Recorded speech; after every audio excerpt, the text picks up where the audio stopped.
baby, bakit nandito ka pa? Hindi ka ba nasundo ng service mo? Hindi. Hinintay kasi kita eh.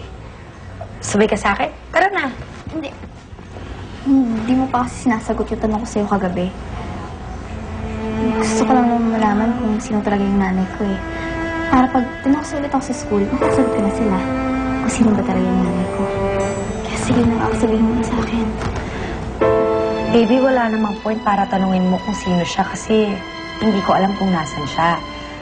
Tsaka ang sabi ko naman sa'yo, hindi akong dapat tinatanong mo tungkol dyan kundi ang daddy mo, di ba? Eh, wala pa po kasi si Daddy eh. Hindi ko siya umuwi. And then let's not talk about her anymore. Besides, hindi mo siya kailangan dahil nandito naman kami. Kaya, halika na. Iaaral ko ang aking buhay, pangarap at pagsisikap sa bansang Pilipinas.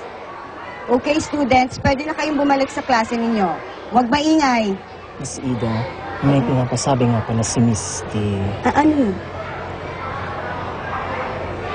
Okay. Sebastian Luna, Lucas Infante, pinapatawag kayo ni Miss D sa opisina niya ngayon din.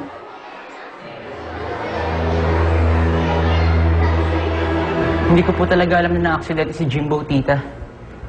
Umalis na po kasi ako kagabi, kaya hindi ko po alam yung totoong nangyari. Magbabayad ang kung sino mang gumawa nito sa anak ko. Sisiguraduhin ko na mapapatalsik siya sa paaralan nito.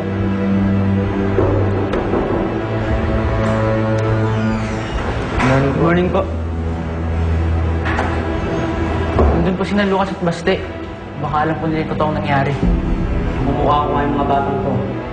Silang dalawa ang nakita ko gabi, kasama ni Jimbo. Alam niyo ba na nasusundan ang anak ko? Hindi pa siya nakakausap hanggang ngayon. Magsalita na kayo.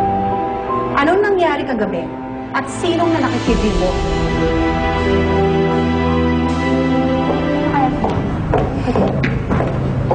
Ted! Ted! Oh, ba't hindi niya kayo pinansin? Galit ba siya sa inyo? Siguro napikon lang yung sa mga sinabi ko sa kanya kahapon. Alam mo naman, sensitive yan. Kaya mo nga siya. O sige, sa faculty room na ako, ha? Sige po. Cindy, alam mo na ba yung latest?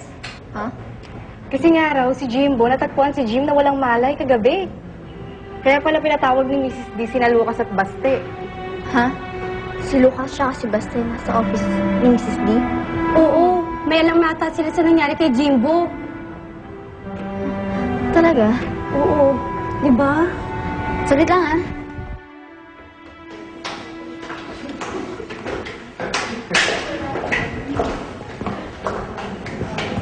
Para sa akin ba to? Berna, anong ginagawa mo dito? Bakit ka nandito? Bakit naman ganyan yung tanong mo?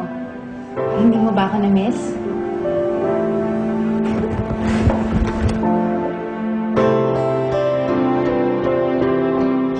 Eh, kanina pa tayo dito eh, walang nangyayari eh. Hindi ba kayo aamin? Ano bang nangyari talaga kagabi? Ha? Anong nangyari at sino nanakit kay Jimbo?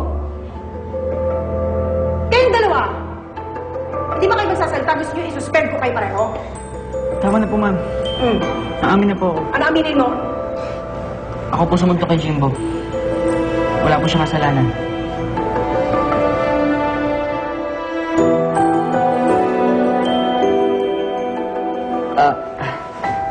Teka lang ha, teka lang.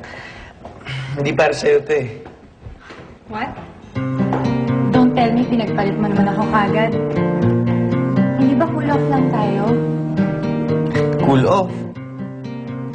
Eh, ang linaw-linaw, nakipaghiwalay ka sa akin eh. Sabi mo, ayaw mo na. Ayaw? Ang sinabi ko sa'yo, I'll think about it. Kaya nga ako nag-leave. Saka ko na-realize na ikaw talaga ang gusto ko. Berna, sinaktan mo ko. At tinanggap ko na yon. Nakapag-move on na ako, kaya please, huwag mo na sabihin na tayo pa rin. Dahil hindi na tayo. Kapag sa tayo, okay?